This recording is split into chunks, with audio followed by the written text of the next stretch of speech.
Si donc vous avez faim d'autre chose que du pain, si vous avez en vous une soif inexprimable, ne vous limitez pas à attendre de Jésus une nourriture qui périt. À la fin de votre vie, c'est lui seul, c'est lui qu'il faut chercher. Quand la foule a vu que Jésus n'était pas là et que les disciples étaient montés sur le bateau mais pas lui, ils se sont dirigés vers la ville de Capharnaüm à la recherche de Jésus. Ils l'ont trouvé de l'autre côté de la mer et ils lui ont dit en colère « Mais quand êtes-vous venu ici ?» Jésus leur a répondu « En vérité, je vous le dis, vous me cherchez non pas parce que vous avez vu des signes, mais parce que vous avez mangé du pain et vous êtes rassasiés. Occupez-vous non pas de la nourriture qui se perd, mais de la nourriture qui reste pour la vie éternelle, celle que le Fils de l'homme vous donnera, parce que sur lui, Dieu le Père a mis son sceau. C'est l'œuvre de Dieu que vous croyez en celui qui l'a envoyé. Alors, c'est un signe.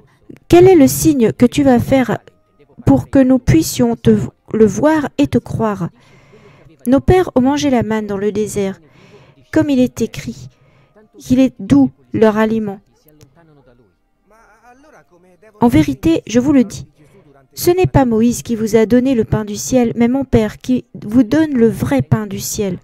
En fait, le pain de Dieu est celui qui descend du ciel et qui donne la vie au monde. Je suis le pain de la vie.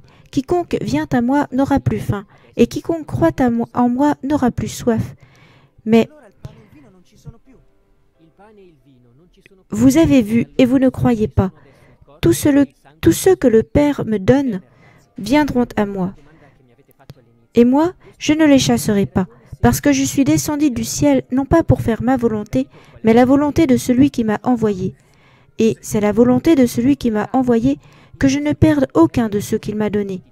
Mais je risque ma vie pour eux. Et je leur donne ma vie pour qu'ils aient la vie éternelle, et je le ressusciterai au dernier jour. Seigneur, donne-nous toujours ce pain. Mais alors des Juifs ont commencé à murmurer contre lui, parce qu'il avait dit « Je suis le pain qui descend du ciel ». Et ils ont dit « Mais n'est-ce pas Jésus, le fils de Joseph, dont nous connaissons le père et la mère?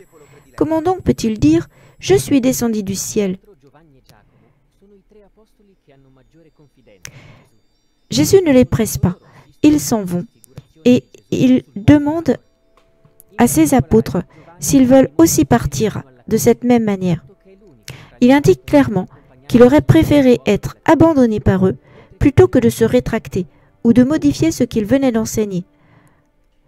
Le comportement de Jésus est très éloquent.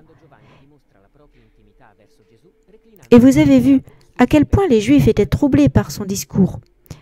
Mais il ne dit pas « Mais vous m'avez mal compris, j'avais l'intention de parler purement symboliquement. » En effet, il réitère ce qu'il avait dit. « Je suis le pain vivant descendu du ciel. » Tellement que beaucoup de disciples scandalisés se détournent de lui. Mais alors, comment est-ce que les paroles de Jésus lors de la dernière scène doivent-elles être comprises afin que cette réalité que je tiens dans mes mains et qui avant était du pain est maintenant mon corps, et ainsi cette coupe que je tiens dans mes mains et qui contenait auparavant du pain contient mon sang.